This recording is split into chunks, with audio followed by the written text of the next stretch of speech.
هو يعني إيه people pleaser؟ people pleaser هو شخص بيحاول يرضي الناس على حساب نفسه.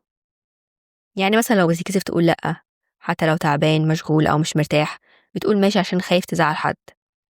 بتحس إنك مسؤول عن مشاعر كل اللي حواليك. بتحس إن واجبك إنك تخلي كل الناس مبسوطين في كل الأوقات، وحتى بتيجي على حساب نفسك عشان تحقق ده. بتعتذر عمال على بطال، حاسس بالذنب دايما إنك ممكن تكون زعلت فلان وتجيب اللوم على نفسك. بتخاف من الخناقات أو الخلافات، فبتتجنب المواجهة حتى لو في حاجة مضايقاك. دايما بتدور على اللي يحسسك إنك كفاية وإنك كويس. دايما بتحاول تظهر بالصورة اللي الناس عايزاها حتى لو ده هيلغي شخصيتك الأساسية. بتغير رأيك عشان تمشي مع الناس، بتعدل رأيك ذوقك وطريقة كلامك عشان محدش يتضايق منك. بتضحي بوقتك راحتك وسعادتك عشان تريح غيرك. بتحس بالذنب لما بتهتم بنفسك أو لما تاخد بريك أو لما تقول لحد لأ. بتحس إنك أناني، بتفكر زيادة عن اللزوم في نظرة الناس ليك. بتقعد تعيد الكلام اللي انت قلته في دماغك، تعيد أحداث اليوم كله، وتقعد تفكر هو أنا غلطت في كذا، هو الشخص ده هتحس بإيه في الموقف دوت. أو لو بتقيس قيمتك برأي الناس فيك، يعني بتحس إنك كويس بس لما اللي حواليك يكونوا راضيين عنك. هو انت فاكر نفسك طيب ولا بس مش عايز الناس تزعل منك؟ يعني انت بتعمل مجهود رهيب على حساب نفسك وطاقتك لمجرد انك عايز الكل يبقى مبسوط ومحدش يزعل او يتضايق منك. دايما بتقعد تبرر افعالك وترهق نفسك في التفكير لا يكون حد متضايق منك او حد فاهمك غلط، وناس اصلا تدي وقت لنفسك. بتعمل كل حاجه عشان ما تحسش بالذنب ان في حد متضايق او حد واخد فكره وحشه عنك. بس على فكره انت مش جاي الدنيا عشان ترضي كل الناس، ولا عشان تثبت للناس كلها انك شخص كويس.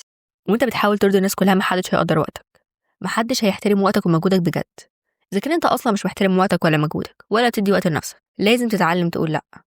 أنت كده مش بتقلل من حد، أنت كمان عندك حياة وعندك أهداف، ولازم برضو ما تحسش بالذنب لو قضيت وقت ترتاح فيه. بدل ما أنت عمال تعمل لفلان كذا عشان ما يزعلش، ولا تخرج مثلا مع فلان عشان ما يزعلش، وتيجي على وقتك وراحتك حتى لو تعبان أو مرهق أو وراك شغل. صدقني أنت كده بتخسر نفسك. لما تبدأ تقول لأ هتحس بالذنب في الأول لأنك مش متعود تعمل كده، وهتفضل تفكر طب هو أنا كده وحش؟ طب أنا كده ما قلتش مبرر. ريح دماغك شوية، انت اصلا مش محتاج تقول مبرر، انت مش محتاج تثبت اي حاجة لأي حد. هقولك برضو مثال ازاي تقول لأ بالشياكة لو مش عاوز تقول لأ مباشرة. ممكن تقول شكرا جدا، كنت حابب اخرج معاكم النهاردة ولكن عندي شغل مهم ولازم اخلصه.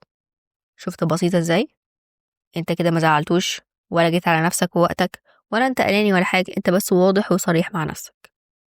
كمان اهلك وصحابك الحقيقيين مش هيتضايقوا من الطريقة ديت في المعاملة. اكيد هيحبوا لك الخير، وهيحبوا انك تكون مهتم بنفسك ومهتم بأهدافك، مدي لنفسك مساحة تحقق اللي انت عايزه.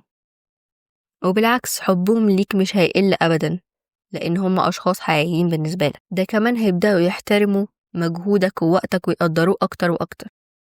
كل اللي انت محتاج تعمله دلوقتي انك تخلي نفسك أولوية في حياتك، تهتم بوقتك وصحتك وأهدافك الأول عشان أصلا تعرف تساعد الناس. أصلا انت هتساعد الناس ازاي لو انت أصلا مش عارف تساعد نفسك؟ أكيد يعني مش هيبقى عندك طاقة حتى تساعدهم. هي المساعدة مهمة وكل حاجة، ولكن ما تجيش على حساب وقتك وصحتك. اتأكد الأول إنك بتدي نفسك وقت وبتحافظ على صحتك وبتدي وقت لأهدافك، وساعتها هتقدر تساعد الناس بالصورة المطلوبة.